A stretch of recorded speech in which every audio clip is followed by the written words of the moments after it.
Welcome, everybody, to IGN's News, Games, and More. I'm your host for the day, Destin Legary, and joining me today is Zach Ryan. Hey, what's up? Josh Dew. Hey, it's me. Seth Macy. Hello. And we're bringing you some hot news, hot off the presses, all about GTA 6. I'm calling it GTA 6 because that's what it's colloquially referred to as. But Rockstar has confirmed that they are reportedly making changes to their crunch culture, and they're also developing the new GTA. Now, we have some updates about this, and I'm really, really excited to talk about it with our panel today and with you, chat. So thank you for joining us. Seth. Yes. Why don't you tell us what we know thus far about GTA 6? Well, we know that it is early in development, which is probably... Actually, that came as a little bit of a surprise. I thought it would be a little bit further on, but that's okay. Oh, really? Yeah, I figured as soon as they shipped Grand Theft Auto 5, they would have just been like, all right, let's start on the next one, fellas. See, I feel like Rockstar works on kind of one thing at a time, right? And so like they have these offices all over the world that kind of remote in and finish up different aspects of the game. So we know that after GTA 5, they probably went straight into development on Red Dead 2. And so now that Red Dead 2 is kind of doing its own thing in a Red Dead Online land, it makes sense to me that now they're spinning up the gears for GTA 6. But yeah, I can't disagree with you there. And now I feel like a big idiot in front of sorry. So Seth, when you say early in development, here's what our story says on IGN.com. Rockstar Games is working on a new Grand Theft Auto, but the next entry in the series is reportedly a long ways from release. They had so many O's in the story. It was weird. And may take on a different scope due to alleged changes at the Red Dead and GTA studio regarding the crunch culture that, you know, Kotaku and a few other outlets reported on. So yeah, when they say a long ways off, this does seem like, what do you guys think? How many years off do you think this is if they're that early in development? Josh? 4. So I would say I wouldn't expect to see it sooner than like 2025. 2025. Zach? 5 years off. Okay, so I was going to do some quick math. So GTA 5 came out in 2013, right? Yes. And then Red Dead came out in 2018, at the end of 2018 after two Best delays. game of that year, yep. But then, so that's 5 years. Yeah, I'd say Josh is probably on the money with 5-year estimate. But then, you know, they're talking about kind of reimagining what their crunch culture looks like. So maybe 6 or 7 years, to be honest. Like this could be like a mid to late PS5 era game. Well, they also say not like part of the cut down on crunch culture. I think they're saying that the scope of the game will be a little more smaller than most GTA games, right? Yeah, that could be very cool, actually. What they specifically say is it will be a moderately sized release, which by Rockstar standards would still be a large game that is then expanded with regular updates over time, which may help mitigate stress and crunch. I think that's kind of cool, to your point, Zach. I think that they could do a lot with that. Imagine like we just got regular content that sort of filled out this new Grand Theft Auto world that we end up playing in. Why did you like it? I think that the thing that was sort of missing for a lot of folks with GTA 5 was the stuff that came to GTA 4 post-launch, right? Like God, what were the bikers called? The Lost Vikings or the Lost, I forget what they're called.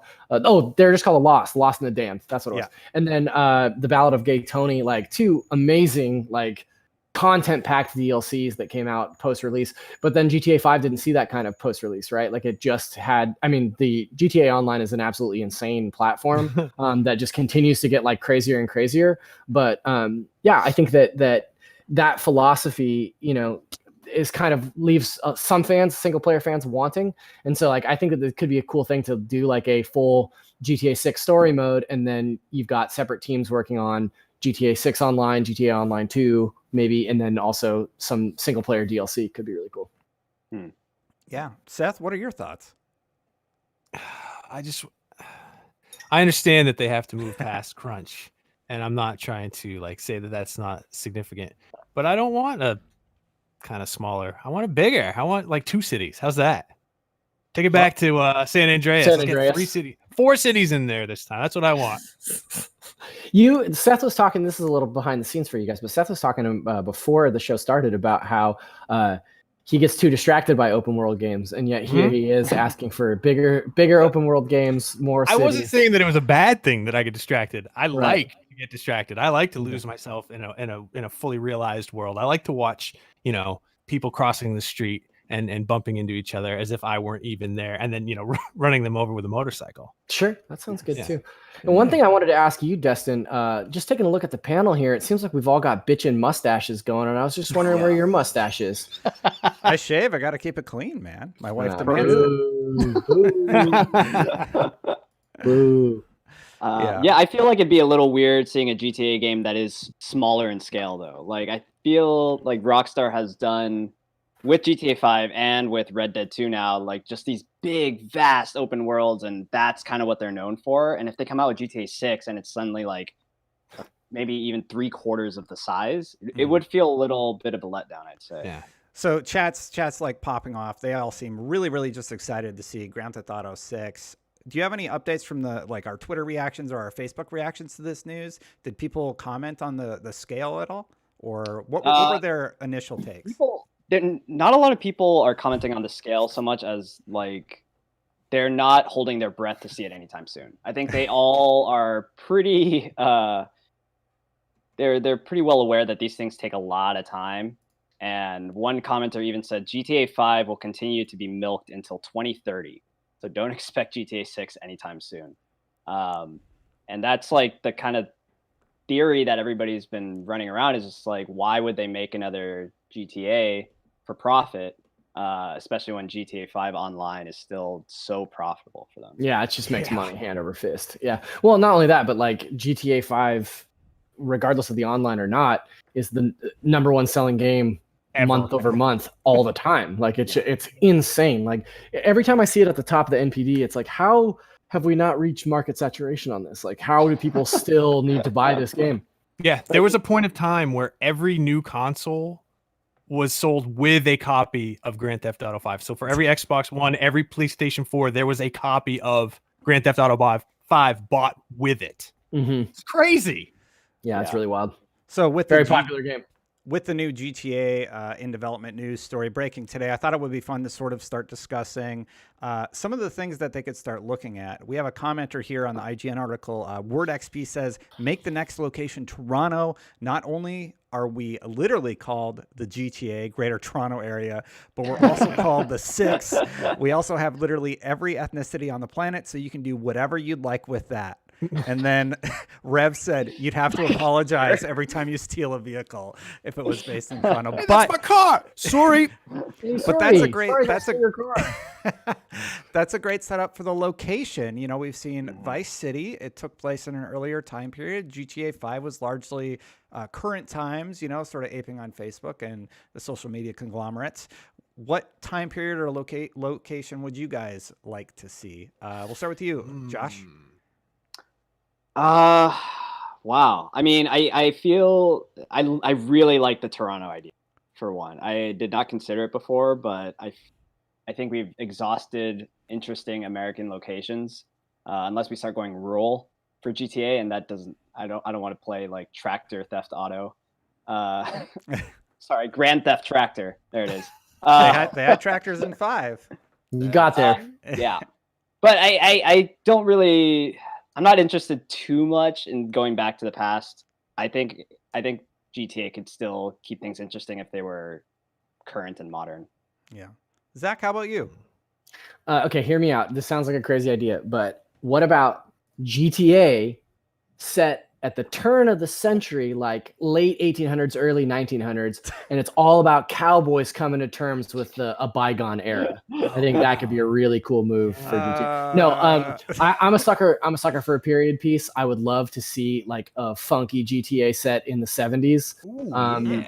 You know, I think that like a great GTA inspiration would be the second season of Fargo, which is actually set in Fargo. It's a really small town, and it's just about these sort of like low-level drug lords. And like, I really like the idea of a smaller, more focused, like small town crime syndicate, you know, period drama piece. Like, I think that could be really, really cool. And you, Seth? I would like to go back to the 1990s, maybe the early Oh. 2000s, and I think Detroit would be an awesome Detroit or would a be really city good. based on Detroit. You know, just like Yeah. everybody I've ever met from Detroit is really cool, in spite of the fact that their city's kind of spooky, I kind of do post-apocalyptic. I do want to point out that when I was talking about a GTA set in the Wild West, Cyril on YouTube goes, LMAO, this guy should play Red Dead. Yeah, dude, that's the joke. That was the joke that I was making, that he could play Red Dead. So good on you, man. He got there, Zach. Yeah. Yeah, some suggestions from chat. Chicago came up. We saw Las Vegas from a lot of people talking about Saw Las London? Yeah, Vegas. that'd be real cool. London. Ooh. London. Yeah. Yeah, because So they- Watch so Dogs they- Legion's doing that, right? Yeah, and they set GTA 2 had a whole expansion. The top-down GTA 2 had a whole London expansion that was set in the 60s that was really cool. If you remember those PC gaming days. Yeah. But it's been a while since GTA went to London. I think that London could be a totally viable option. I worry that like Watch Dogs will have already kind of cornered the market on that though. Oh So, yeah. yeah. Yeah, tons of people are also saying Miami. I think Vice City had the most Miami vibe out of all of them. Oh, totally. Oh, yeah. For sure. So for me to see a modernized Vice City, I think that could take place in a faux Miami type setting. Honestly, I'm just stoked for GTA. I'm happy to hear that it's coming back. Heck Continuing on the GTA conversation, did you guys finish GTA 5? Yes. It took I me a long did- time. Yeah. Yeah. Zach I did didn't, not. I didn't finish Seth? GTA 5. Did you get through? Oh it? no, I've only ever finished like one open world game, and that was Breath of the Wild. Every other game I get too distracted. So the reason I asked that is because with these open world games, sometimes you just get so distracted doing everything else, like doing all the different missions, that you don't even get through the core campaign. And that's why I think the setting is going to be so important. So just to talk about where they could possibly go with the next game has me pretty stoked. Are there any improvements that you guys would like to see from GTA 5 to 6 with a smaller scale in mind? I think we're definitely going to see some interesting changes with how they handle that. Seth, anything off the top of your head? Yeah, I would Oh, sorry, like Zach. it if for once the driving were just a little bit better. For a game where it's about stealing cars, it's real hard to drive those cars sometimes. Yeah. That's why Franklin was the best character. Right? Yeah, because you had that special. Yeah, Hmm. you just cheat. What about you, Zach? Similar to what Seth said, I've always found the shooting in GTA to be like pretty floaty. Now, they did sort of rectify this when they introduced a first-person mode in GTA 5. That helped me, like I was able to switch from a third person to first person perspective, and like that was a little bit better shooting wise. But like, yeah, I've always kind of thought that the shooting felt like not difficult, but just like really floaty, if that makes sense. Mm-hmm. What about you, Yeah. Josh, too? I would like to see a lot less like filler missions. One of the big things big problems I had with GTA 5 is just like a lot of boring tasks rather than fun gameplay. I'm talking about you moving a shipping crate for like 10 minutes. I hated that. And like, I think that's the reason why I've never beat GTA 5 a second time. It's because I don't want to go through those boring missions again. So if they cut down like the length of this game, then hopefully that means they cut out like the boring stuff and actually put interesting like missions in there. Yeah, it could be tighter. Question mark, exclamation mark on YouTube says, I think that the best shooting from Rockstar is in Max Payne 3. And I completely agree. The shooting in Max Payne 3, chef's kiss. So good. I think they used some of that tech in 5, but I would love to see them continue to refine the shooting mechanics in the game. They got pretty close with where they landed on cover and everything. And I was pretty happy with 5. I guess overall, because it's a sandbox game. It has pretty good driving, not perfect driving, so driving could be better. One thing, more internal building locations that you can go to. A lot of the buildings are just there for looks, and it would be great if it's smaller, but we had more places to go and more places to do things inside of buildings, and how we could have interactions there. There's actually this huge culture, I think it's GTA RP, where people actually role play different characters within the GTA 5 universe in GTA Online, and you have to like stay in character throughout the duration of your gameplay. And that's absolutely fascinating to me. So increasing that by adding more internal locations, I think could be really, really cool. Grand Theft Plumber. Yeah. Sorry about that. ahead. I did enjoy like those interior locations. Like sometimes when you just like see the clothing store on the strip and you just walk in, you're like, oh, it's like a nice clothing store inside. But it's like all the other ones on that block are not actual like buildings you can enter. Yeah. So to That would be cool. recap the news that we got today, before I throw it back to you guys, see if there's anything else you wanted to cover on the GTA topic. GTA 6, we'll call it, but really it's just a new GTA. We don't know that it'll be 6, is early in development over at Rockstar. And Rockstar is working on new ways to address the crunch problem at their studio. The game will be a moderately sized release, which by Rockstar standards would still be a large game that is then expanded with regular updates over time, which may help mitigate stress and crunch. So that's everything I had. Anything else you guys want to throw out there for GTA topics before we move on to all the other? We have a ton of news today. I see a lot of great suggestions in the chat for locations and other things. Like people are shouting out like fixes to the melee combat, which for sure. A couple of people are asking for female leads in GTA, which I think would be really cool. And then I got a lot of great locations. Like I love how many people are suggesting locations outside of the United States. Like Josh said, like I see Rio de Janeiro, which I think would be rad. I see Tokyo and Hong Kong, which would be super cool. I don't necessarily feel, I kind of feel like GTA has always been an American story. And I think that it would be really cool to explore a different sort of, a different breed of gangster, if you will. Ooh. Yeah, GTA Moscow. We didn't actually cover off on the protagonist question. So in GTA 5, you play 3 people who seem to be American, all from different backgrounds.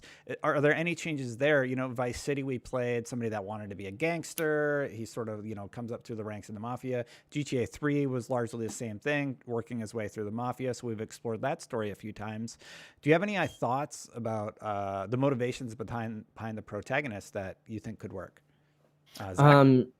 Yeah, I think the best GTA story is GTA 4. I really like the story of an immigrant coming to America and trying to leave that past behind him and then just getting caught up in the same sort of mafioso stuff. I thought that was really cool and like a really mature story to tell. I kind of like the idea of like an underdog story or like I keep bringing up Fargo, but like the second season of Fargo was just about these people that just keep making the wrong choices. Like they just keep making mistakes and like it just gets them further and further into this like crime life. And I think that could be like a really cool thing. Like somebody that is looking for an easy win, but ends up just getting kind of embroiled in this whole, gang life. I think could be really cool. Yeah. What about you, Seth? Any thoughts? Yeah, actually, I'm rewriting the entire GTA universe here. I just do the Godfather 2. Complete with time shifts. Like I want the same city, but like way old and old timey, and see that coming up. And then they go to Cuba, and it'll be awesome. That'd actually be really cool. Like if you're playing around like the same city, you get to see like old buildings that you like, maybe a business that you helped start, and then it's like flourishing in the modern times. Right, an olive oil company. I think this is my favorite. I think this is my favorite suggestion yet. Fernando Salinas suggests Seoul, South Korea, and I think that would be like such an awesome setting. That'd be such a cool setting. Yeah, totally. Mm-hmm. Josh, any thoughts? I do. I really like the. Sorry, Screwed Up World on YouTube says Mexico, Texas. Is that a city? I mean, it could be. It very well could be. It could be. There are a lot of weird city names. Paris, Texas. Yeah. What was I gonna say? Oh yeah, I did like the protagonist jumping that you could do. That was that kept it really dynamic, I think. And like, if you got bored with one storyline or something, you're just like, all right, let's see what like Michael's up to. I would like to see that come back. Shout out to Chad in general for so many suggestions for a female protagonist. Like, I think that's a really cool take. We've always seen like dudes as leads in GTA. I think it could be really cool to shake it up a little bit. Yeah, your take on that could be really, really interesting. And we did have 3 male protagonists in Grand Theft Auto 5. So if they retain the ability to swap and offer you the ability to choose the path of, a female protagonist, I think that could be really, really interesting and offer a whole avenue of storytelling that they haven't fully explored within the Grand Theft Auto universe. So yeah, I think that's everything we have for the Grand Theft Auto story today. But there's other pretty big news like Gamescom 2020. I think we all saw this coming. It isn't canceled, but here's the update. German government has canceled all major events until August 31st. Gamescom has gone fully digital. Here's what they said on Twitter. Even though not all details are known at present, the nationwide ban on major events until the end of August will also affect the planning for Gamescom 2020. Furthermore, Gamescom 2020 will definitely take place digitally. We will provide further information shortly. So I'll be honest, I'm incredibly glad that they made this decision. I think it had to be made, and I think they were going to make it regardless of the government's decision making, but I don't know. What's your take, Zach? I love Gamescom. Like I love it as a show. I love an excuse to go to Europe once a year. Like I think I'm really bummed that this isn't happening this year, but I completely understand why. Like it is the right choice. It is the responsible choice.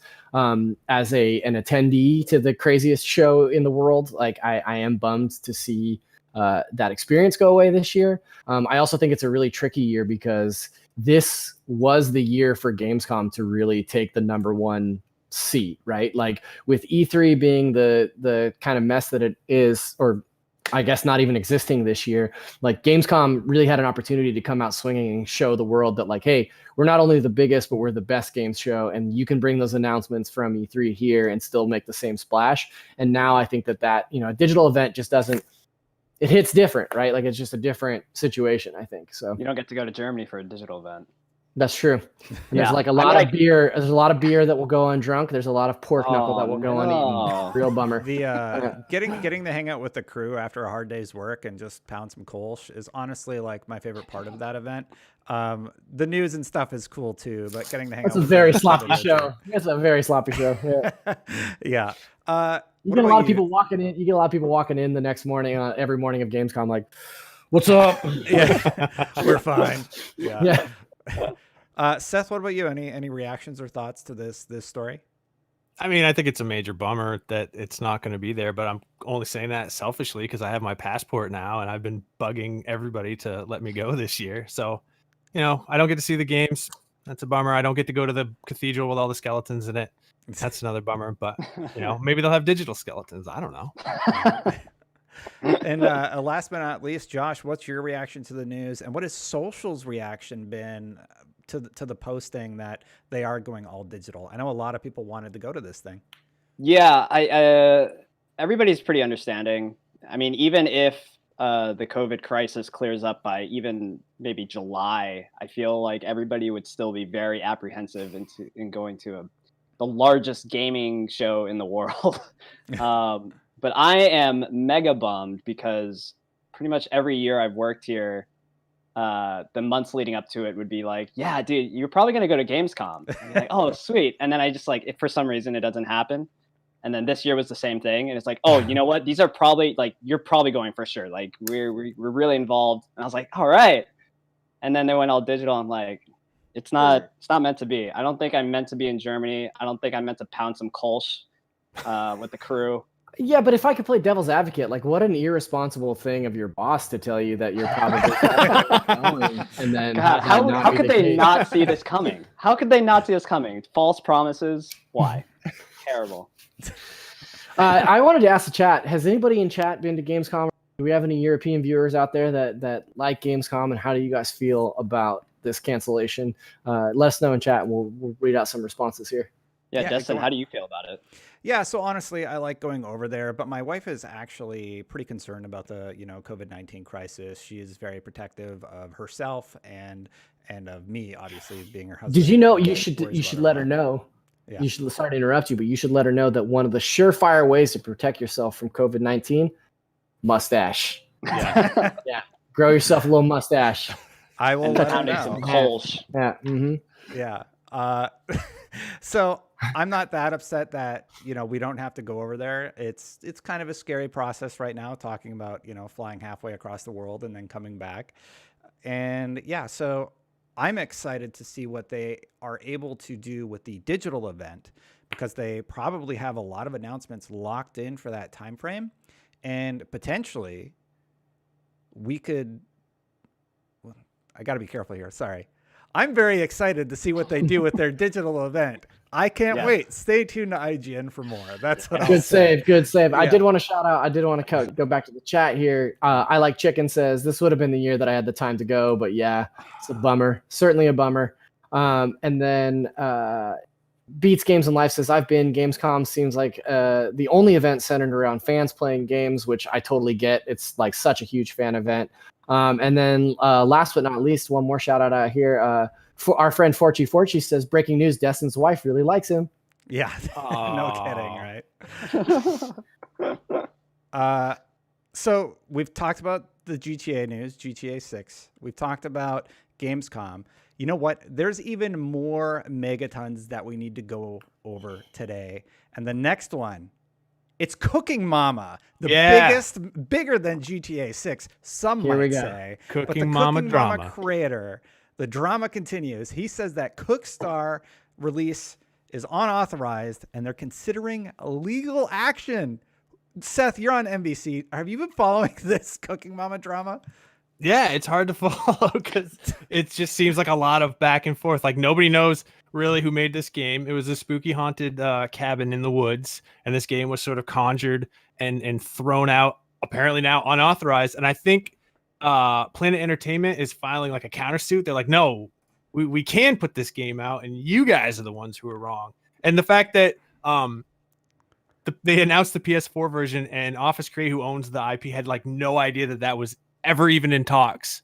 It's just I don't know what is going on here. I feel like maybe this is some sort of tax evasion scheme, actually. Well, I'm so surprised at the story because this whole time I thought it was authorized, and then suddenly out of nowhere it's like, oh no, they didn't have the rights to make this game. And I'm like, what are you talking about? Like, we saw a trailer. Like, if you had a problem with it, like, why didn't you bring it up then? And then they put it on the store, and suddenly it's like a big issue. I don't understand what's going on. Yeah, this is a totally weird thing. Zach, you're not unfamiliar to NBC yourself. Have you been keeping up with the Cooking Mama stuff? Yeah, we talked about it last week quite a bit. Just like the insane story behind it, and the barrage of finger pointing that's happening behind the scenes, where it's like, well, this got made, but that person that you interviewed actually doesn't work for us, and nobody knows where that money is coming from, and like. It's very strange. I'm convinced that this is a game created entirely by Russian bots. Like, this game is bizarre. Like, there was all these rumors that it was going to use your Switch to farm cryptocurrency, like, which that got disproven, but like, what an insane story. And I think the craziest part of all of it is like this drama, this all this sort of like insanity around it. It's a Cooking Mama game. Yeah.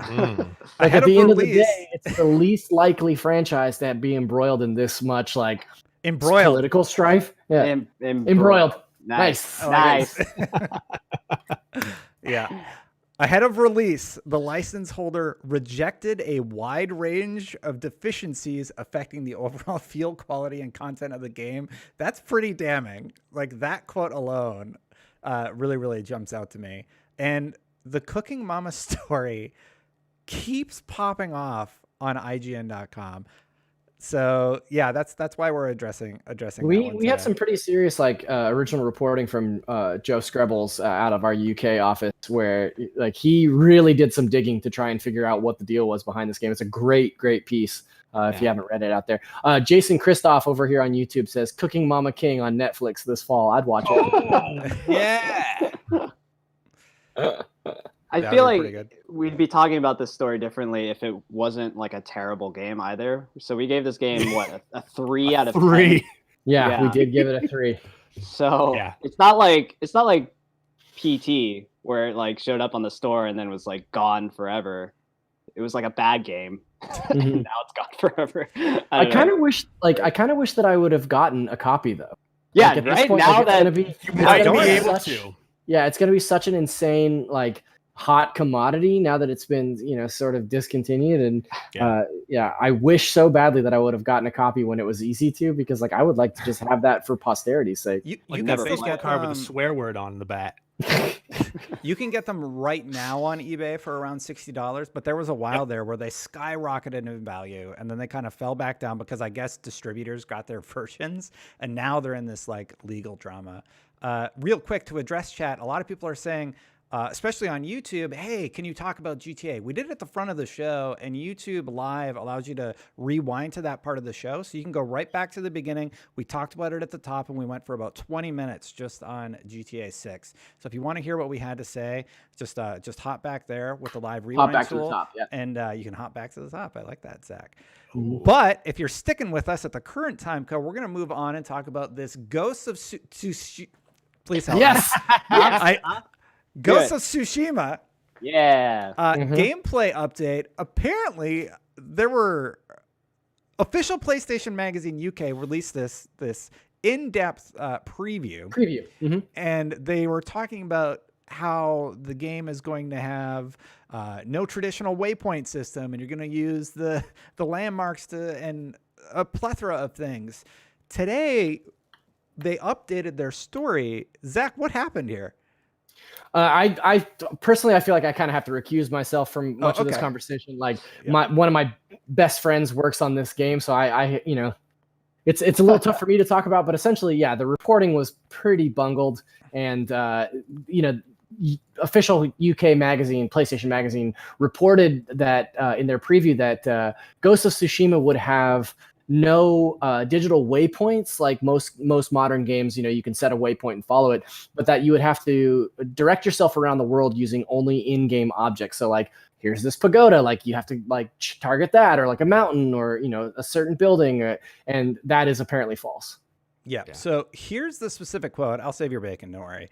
Thanks. So official PlayStation Magazine UK tweeted this out. We have been made aware of inaccuracies in our March 2020 cover story and more recent May 2020 article for Ghosts of Tsushima.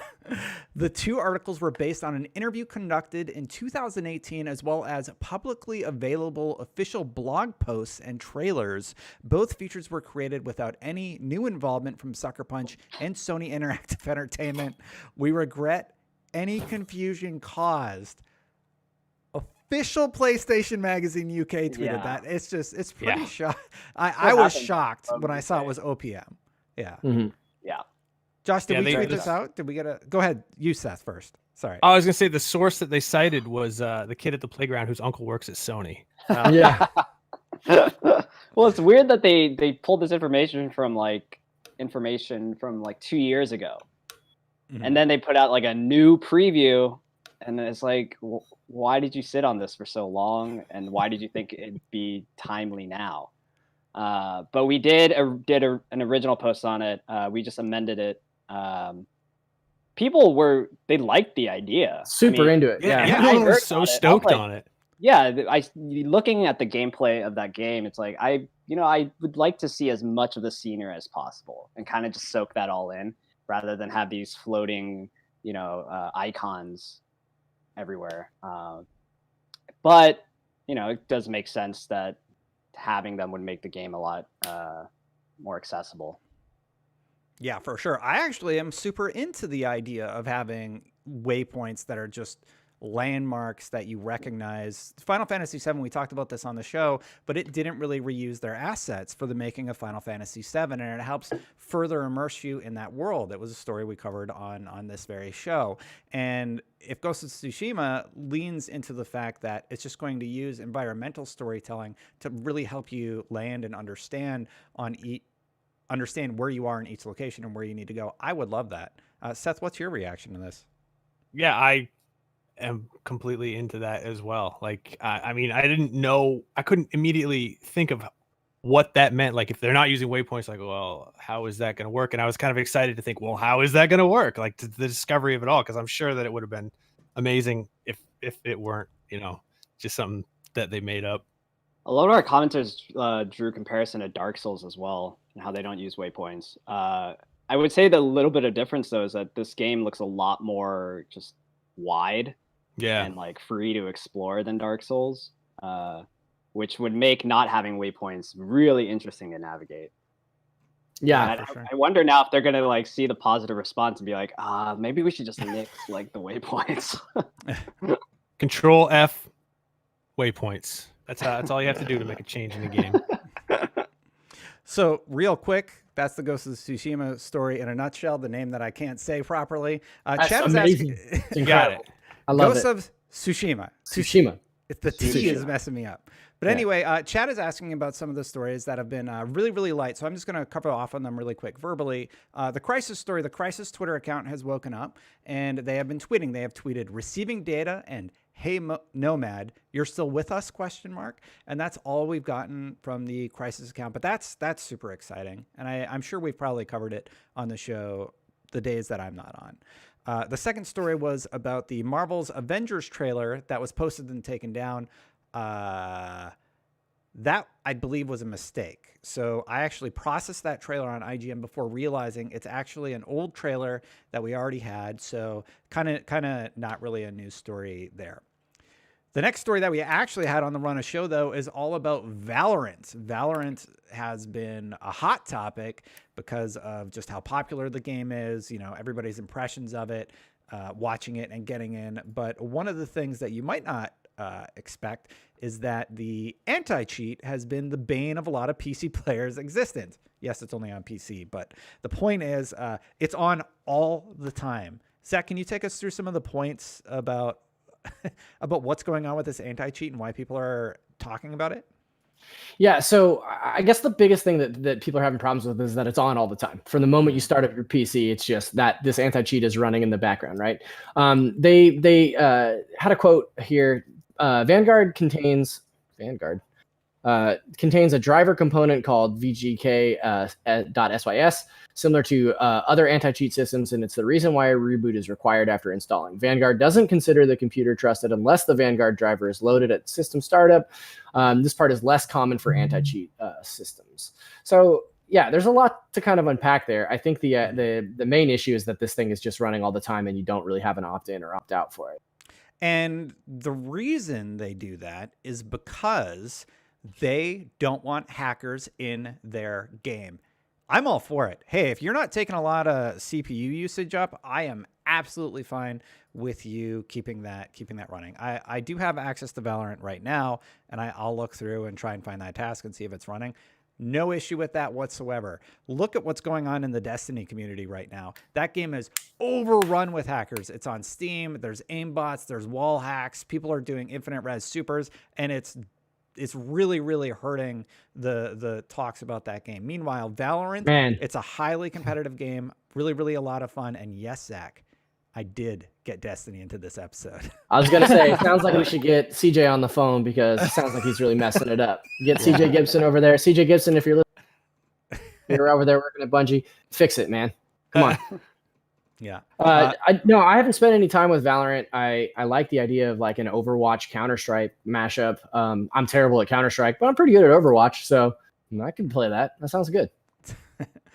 Seth, are you playing Valorant at all? Are you interested in this game? I'm not. I think I'm in favor of the anti-cheat thing as long as it isn't too resource intensive because I used to be a very big PUBG player, and there was a time there where it was for like 3 months. It was just not fun because everybody was cheating, and they've really done a great job of knocking that down. But boy, that really killed my interest there. When you would, it'd be you and somebody else. They would kill you from a million miles away, and you'd watch the replay, and it was so obvious that they were just bought.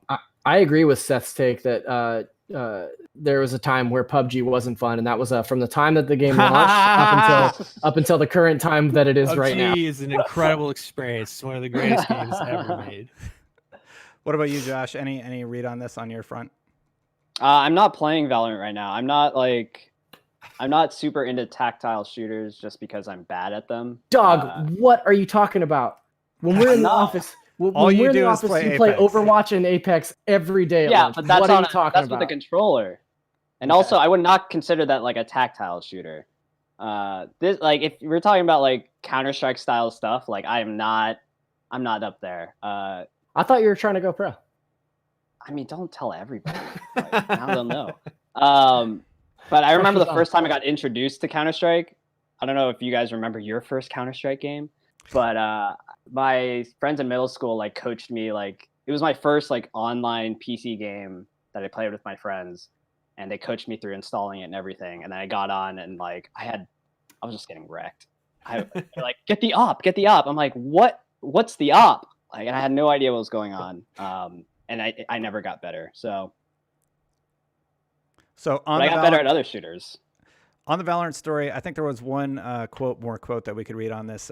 Here's what they said. This is good for stopping cheaters because a common way to bypass anti-cheat systems is to load cheats before the anti-cheat system starts and either modify system components to contain the cheat or to have the cheat tamper with the anti-cheat system as it loads, he adds. Running the driver at system startup time makes this significantly more difficult. So now that everybody knows how it works, do you think they're going to figure out a way to get around it? Oh yeah, of course. It's only a matter of time. So when does this run? Does it run at like BIOS boot, like on the PC, or does it run at system startup? Because I feel like you could just set the hacker task to run before that. I don't know. I hope people don't figure out a way around it because I've seen hacking exploits destroy PUBG. I'm seeing what it's doing to Destiny right now. And I would hate to see it happen with Valorant, which is a very popular game. Love it or hate it. People are interested and they want in. They want to try out this new thing from Riot. I do feel like there's a more concentrated effort to take out a lot of cheaters. Recently, we just saw like 70,000 players banned from Call of Duty Warzone for cheating. So like I'm hoping that people kind of see that example and work towards that as well. Because like I think you're absolutely right. I think cheaters should be banned. Like that, it makes the game less fun for everybody who's just trying to get in there and play, the way that it's supposed to be played. Unless you're playing PUBG, which was never fun to begin with. Go ahead, Destin. Yeah. Okay. So normally I wouldn't do this. Again, a lot of people in chat asking about our GTA 5 news. You can rewind on YouTube. You can go right back to the beginning of the show. It's at the top of the clock. So just go back there to the beginning and you can watch our 15-minute conversation all about all the GTA info that you might want. Speaking about Call of Duty, though, which you just brought up, Zach, trucks have been removed from Warzone solos. Anybody playing Warzone in this group? Seth, you brought up PUBG. You try it out? I installed it. I told my friends that I always play with, yeah, we're gonna do this, and every night I don't. I haven't played it yet. Josh, help me out here. No, you didn't even try it? I played a little bit. I tried it. Okay. I wasn't a huge fan of the pace of it. But what's the big deal with like pulling out these armored trucks? Like why? Trucks are a meme in that game. You can literally get on a four-wheeler and wipe a squad because you hit somebody with any vehicle and they die super easy. And the truck being armored is you can just drive it up the side of the mountain and do all this sort of crazy stuff. I've actually been playing a little bit of Warzone lately because I'm going insane, but also because it's kind of fun. The 3-person squad is perfect. This week they also, I think it was this week, they also released the 4-person squad mode, which I don't like, and solos have been implemented in the game. I really, really don't like solos. I'm glad they got rid of this truck. This is just sort of a quick story that I saw at while we were doing the Run a Show, and I thought it would be sort of fun to talk about real quick here. Was it just solos? Why did they not take it out of the trios and quads? That's a great question. Here's the only tweet that we have that was in the article that I read about it. We pulled out the big armored truck from the solo playlist. Hopefully that tones down the vehicle meta a bit. Because the meta must be get an armored truck and you win solos. Because what is a player going to do against a big old armored truck when you don't have a squad, you don't have the firepower to take it out? Yeah. How did they do this in PUBG? PUBG, the vehicles were in a good spot, I felt like, Seth. Yeah, and then they added that armored personnel carrier, and at first it was just like kind of like this. It was impossible. Like if you got that, you're going to win the game. But then they toned it down where with the right guns and enough ammo, you could blow one up, and it wasn't quite as bad. So they handled it the right way. PUBG is it's a masterful game. Yeah, for sure. That's all we really have about Call of Duty Warzone. There is another battle royale that had news today. Seth, I'll let you take this one. Do you want to read this one for us? About Fortnite extending their current chapter until June. Yep, I just want an excuse to play B-roll again. Everybody. The black hole that is known as battle royale coverage for this episode of News, Games, and More. Fortnite Chapter 2 extended until June. Seth, how happy are you that this season is going on longer so you can finish out your battle pass? I can finally finish out my battle pass. I can get the Deadpool skin, man. The Deadpool skin for my on my umbrella. I've actually never played Fortnite. But Seth, you have 2 large children that have played Fortnite. My children have outgrown Fortnite. Whoa, that's crazy. Whoa. What Yeah, do they my play now? son A actually lot of said people have been yesterday- talking about this. Go ahead. What do you say? Well, my oldest son, he's 16, and he said, "Fortnite, that's cringe." So, yeah, What is he playing Oh now? man. he's playing Destiny 2. What? Oh, is he one of the Yeah, No, that's he's all he not. plays now. Now he's Yeah, having that's a all he blast. plays. He loves it. Everyone's Did you- talking about how Destiny 2 is dead. Like all the people that are like in the Destiny community. And then I go look at Steam concurrents and I'm like, nah, it's doing okay. Seth, do you think that now is the appropriate time to sit down, man to man, and have the father-son talk that every father needs to have with his son, and talk to him about why cringe is a stupid word? He's 16, man. I hate to say it, but your coolness is sunsetting. The future belongs to him and his friends. I used to be cool and hip with it, and then they changed With it? and then they changed what it was. Uh, And what's cool is now scary to me. So Well, just so chat doesn't worry, I know how much the IGN YouTube audience loves Fortnite. We have plenty of Fortnite videos on the way. Don't you guys worry. But Epic also says it is promising lots of content coming in the current season. So you're going to have plenty to do in Fortnite. You guys are just going to have a great time.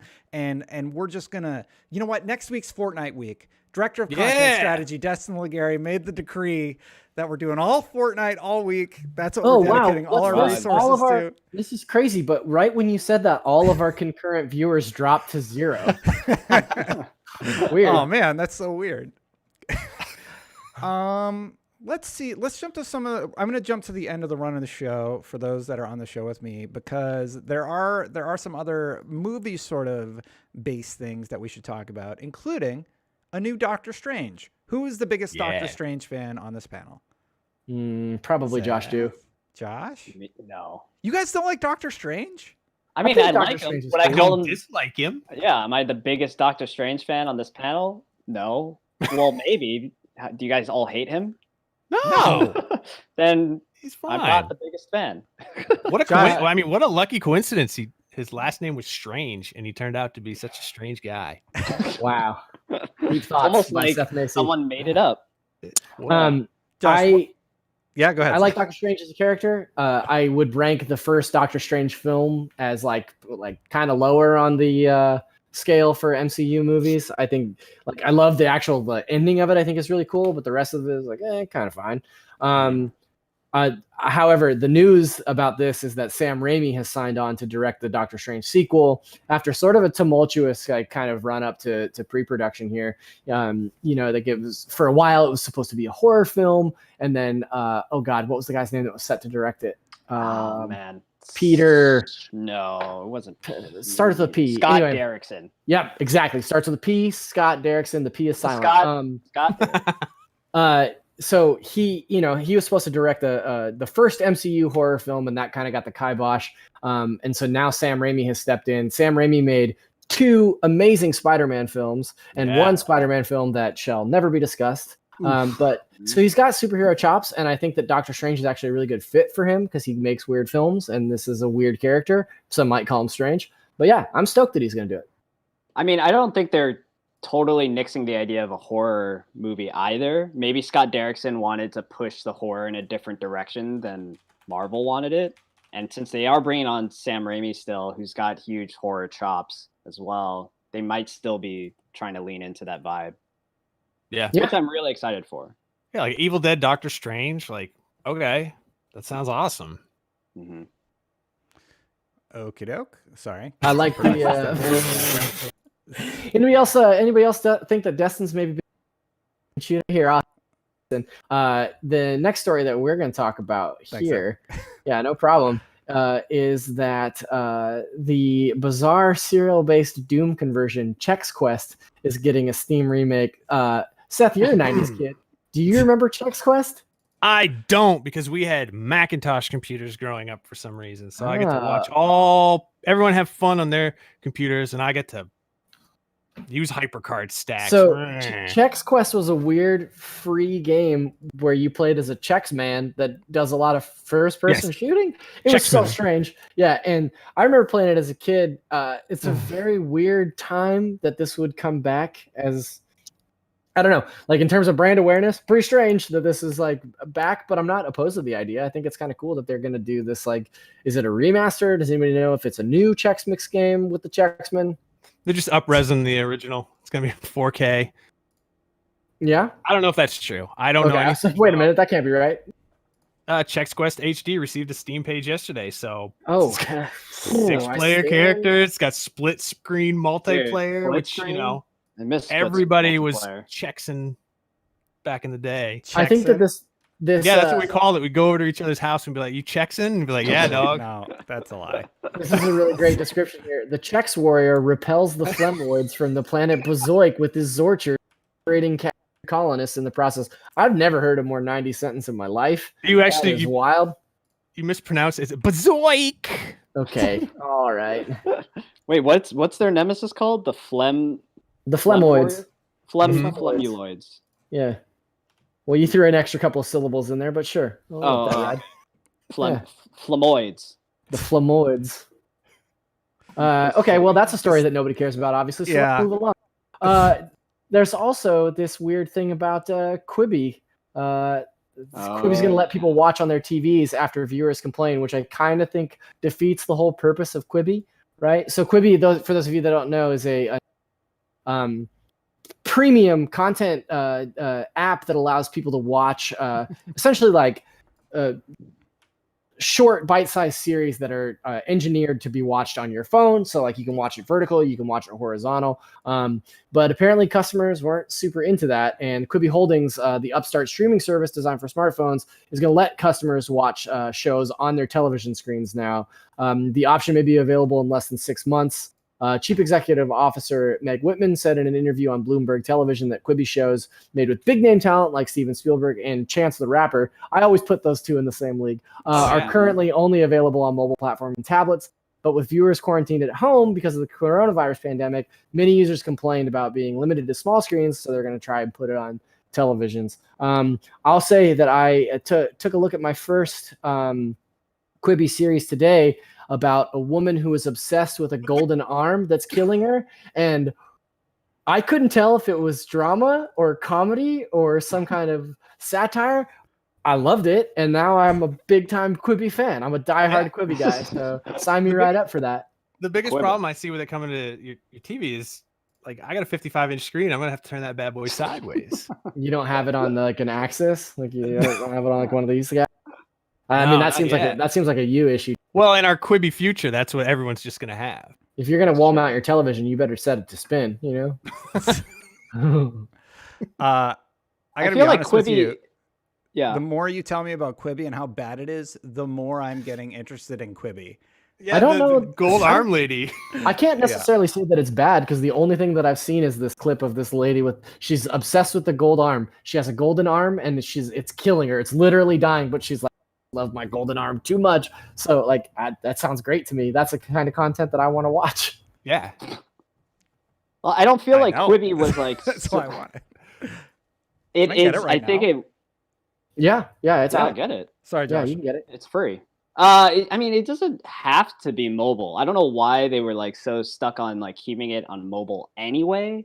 I think Quibi, which is short for Quick Bites. Yeah, I just learned that today myself. Yeah, Quick Bites, and the goal of it is not so much like it's not so much to like watch it on your phone, but it's just to have like small bits of content to watch. Like all the episodes are like 10 minutes or less or something, and so if you don't want to commit to a 1-hour drama or a 20-minute comedy episode, maybe commit to a 10-minute episode of a Golden Arm, I guess. Mm-hmm. Yeah. So yeah, Quibi, you can watch it where you would actually like, which is going to be nice. There is one more story that I wanted to get to actually today because I'm a big sucker for Spawn, and there's this huge Toy Story blowing up on IGN right now. Toy Story? Spawn's in Toy Story? Yeah, it's terrible. He does awful things to Woody and Buzz. Yeah, it's bad. Yeah. He found out they were sinners. Seth, were you telling me about this and why it's such a big deal? Take us on a ride. Well, there's a remastered Spawn. Spawn was an owner-created character in the 1990s. There was a big falling out between Marvel and a lot of its top artists, and they went off to make their own. Todd McFarlane, yeah. Todd McFarlane, who created Spawn. There was Rob Liefeld.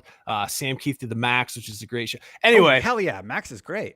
The Max is a great book, but Spawn was probably the biggest one, and I think it's on like issue like 305 now. I can't believe that Spawn's still around, but it's also the most concentrated 1990s comic book character of all, which is what appeals to me. I actually just reread the first 6 issues, and they really didn't hold up, but they also super did in a weird way. But there's this new. I'm sorry, you can't just say what you just said and not explain what you mean. Why didn't it hold up? And it was nowhere near as awesome as I remember. Like when I read it when it first came out, I was like, "This is like the deepest, most meaningful, grittiest thing I've ever read in my life." Like I can't believe that this is a real thing that every month I get to go to my comic book store and buy and bring home and pour over and just feel great about. And now reading it as an adult man, I'm like, well, this is pretty corny actually.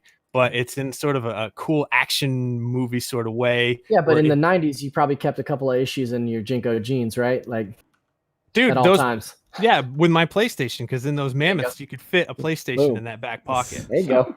I knew it. But McFarlane has always made like really awesome toys. I have several of them around here somewhere, but they're making this new Spawn action figure. And this is like the first time that they've released a new Spawn toy in a long time, other than he appeared in the Mortal Kombat DLC, Mortal Kombat 11, but they haven't released a new Spawn figure since 2008. That's a long time ago. Yeah. So this is gonna look a little jank if you're watching, but I'm bringing up the B-roll now of Todd McFarlane's video here. So yeah, this is him talking about for the Kickstarter, which you're about to get to. So please continue. Well, there's Kickstarter. It's got 3 different variants. There's a classic Spawn. I mean, who doesn't want classic Spawn? There's the modern costume, and then there's a grayscale artist proof edition, and they each cost $40, which is pretty par for the course for like a collectible figure like this. Like I have the G.I. Joe Snake Eyes classified. That was $40. Or you can buy them all for $160 with an autograph. What? And 2 additional head accessories. Now I don't know if that means heads or we're talking like caps. Maybe some sort of. It's like it's just Spawn a normal fedora? Spawn head, but you get like a cowboy hat that goes on top. Yeah, that seems like a good value. But there's like you forgot the best part of this story. What's the Kickstarter at? Oh, the Kickstarter's at $1 million. There's $1 million worth of Spawn heads out there that they gotta have this sick Spawn action figure to go with their. The goal was $100,000. Wow. They did that. Yeah, and it's got it's just started, so I think it still has like 2 or 3 more weeks. Damn. So, yeah, that's crazy. Yeah, it's unbelievable. And hopefully, one of the stretch goals is bringing back those Osiris Spawn skater shoes. Yeah, I don't know if you ever seen those, but yes, I have. Yep. Someone sent me a picture of theirs, and I laughed for like 20 minutes straight because they're so delightful. Hopping over this Kickstarter, it's not just at $1 million; it's at $1,475,127. Dang, that's with almost 11,256 backers. That's almost as much as he paid for Mark McGuire's home run baseball. That's a deep cut. I know. I know my McFarlane. Yeah, well, you're a deals guy, so I get that. Deals. Yep. What were the stretch goals on that? More head accessories? Yes. Maybe. I don't know. I'm going to back it after this show. Chat, real quick. See, a lot of people asked about GTA 6. It was covered at the beginning of the show. You can hop back and watch that. But to recap real fast, GTA 6 is coming. They're working on the crunch culture issue, and it will still be a big game, but it might be more contained with slowly expanding things. Zach, we have a hard out at 5 o'clock because we have something really cool going on right after the show. Do you want to tell the viewers a little quick about what we're doing? Every week, the last few weeks, we've been doing a little watch from home theater where we get to watch one of our favorite movies with some really cool guests. You know, we did Greg Nicotero in The Night of the Living Dead a couple of weeks ago, for those of you that know zombie lore. But this week is a really special one because we're watching Star Wars Rogue One with Gary Whitta and Chris Weitz, who wrote the movie. They're going to walk us through a bunch of BTS stuff. I'm sure that's behind the scenes for those of us that aren't in the industry. But yeah, they're going to talk to us a lot about the writing process, about things that got cut, about things that were changed during filming, things like that. So like very, very cool opportunity that's starting right here on this channel in about 60 seconds. So we got to wrap it up. Yeah, that's right. Thank you to my panelists so much. Thank you, chat. You were excellent today. This was a ton of fun. Stay tuned for some cool behind the scenes Star Wars goodness. We'll see you next time. Bye. All right,